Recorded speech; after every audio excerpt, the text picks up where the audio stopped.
I got so much motherfucking design on right now. Break it down, bring it back, make it clap. I got 3 old thoughts, new block, where that thing. Bitches on my line, and you know. Assalamualaikum warahmatullahi wabarakatuh. Halo semuanya, perkenalkan kami dari kelompok 3. Di sini kami akan menjelaskan tentang bagaimana cara perkembangan dan pertumbuhan pada orang dewasa. Sebelum itu, kami akan memperkenalkan diri terlebih dahulu. Halo semuanya, perkenalkan nama saya Amanda Irbi.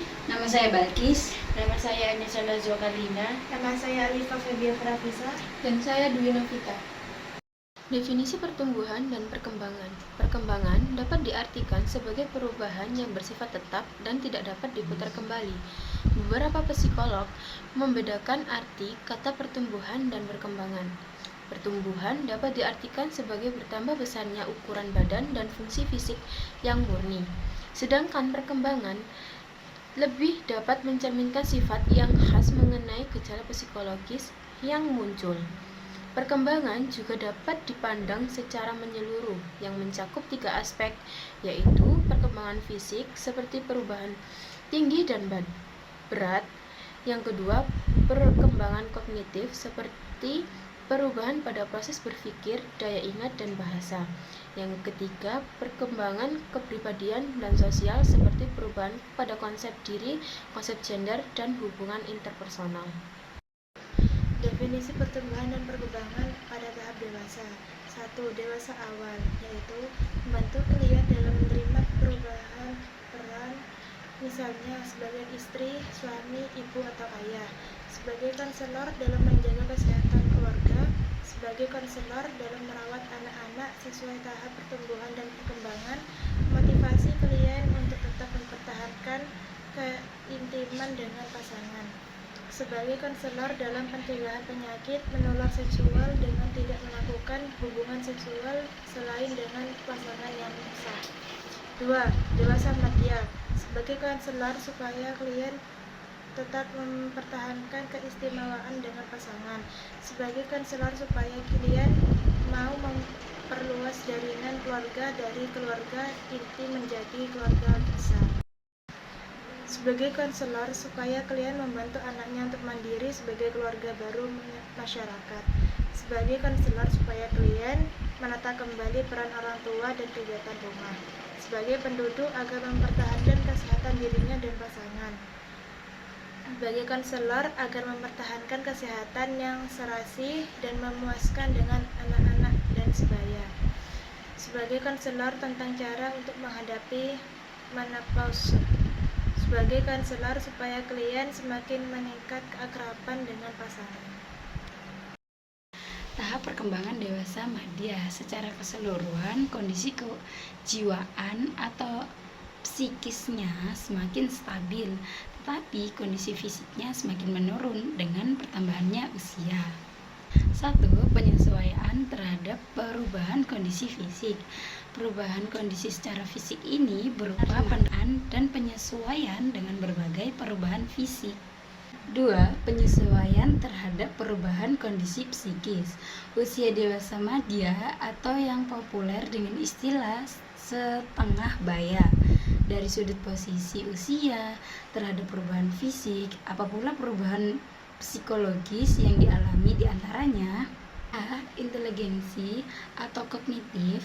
Pada tahap ini, intelektual dewasa sudah mencapai titik akhir puncaknya yang sama dengan perkembangan tahap sebelumnya, yaitu tahap pemuda.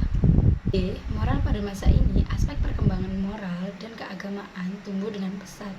Individu selalu memiliki keinginan untuk bisa mengikuti nilai adat istiadat yang berlaku, begitu pula dengan nilai keagamaan yang memiliki tempat tersendiri di hati orang dewasa. Emosional. Menurut Erikson, pada saat ini individu diharapkan pada 2 hal, yaitu generativity versus stagnasi. Ciri-ciri yang menyangkut pribadi dan sosial pada masa dewasa madya. Masa dewasa madya merupakan periode yang ditakuti dilihat dari seluruh kehidupan manusia. Bahasa penguasaan. Bahasa adalah salah satu cara terjalinnya komunikasi yang lebih dekat. Kepribadian usia madya cenderung mulai menunjukkan sifat sedikit kekanak-kanakan. G. Rasa keinginan. Pada usia dewasa sedikit lebih berkurang dibandingkan masa sebelumnya karena individu merasa bahwa segala kebutuhan, ambisi, dan cita-citanya terpenuhi. H. Keagamaan. Masa dewasa madya menunjukkan tanda positif pada aspek keagamaan. Individu yang menginjak masa ini lebih meningkatkan diri dalam melakukan ibadah dengan khusyuk kepada Tuhan. Peran perawat pada tahap pertumbuhan dan perkembangan usia dewasa. Pada tahap pertumbuhan dan perkembangan usia dewasa ada dua aspek, dewasa awal dan dewasa madya. Dewasa awal yang pertama membantu klien dalam menerima perubahan peran, misalnya sebagai istri, suami, ibu, atau ayah.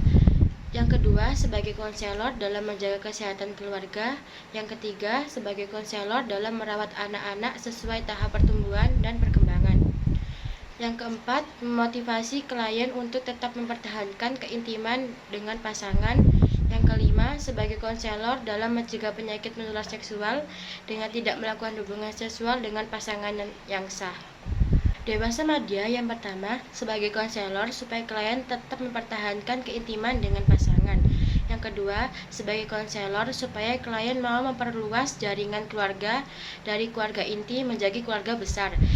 Yang ketiga, sebagai konselor supaya klien membantu anaknya untuk mandiri sebagai keluarga baru masyarakat. Yang keempat, sebagai konselor supaya klien menata kembali peran orang tua dan kegiatan rumah. Yang kelima, pendidikan agar mempertahankan kesehatan dirinya dan pasangan. Ada beberapa contoh dari tugas perkembangan pada usia dewasa. Yang pertama, memilih teman bergaul. Yang kedua, belajar hidup bersama dengan suami dan istri. Yang ketiga, mulai hidup dalam keluarga atau hidup berkeluarga. Yang keempat, mengelola rumah tangga. Dan yang terakhir, menerima dan menyesuaikan diri terhadap perubahan fisik dan fisiologis.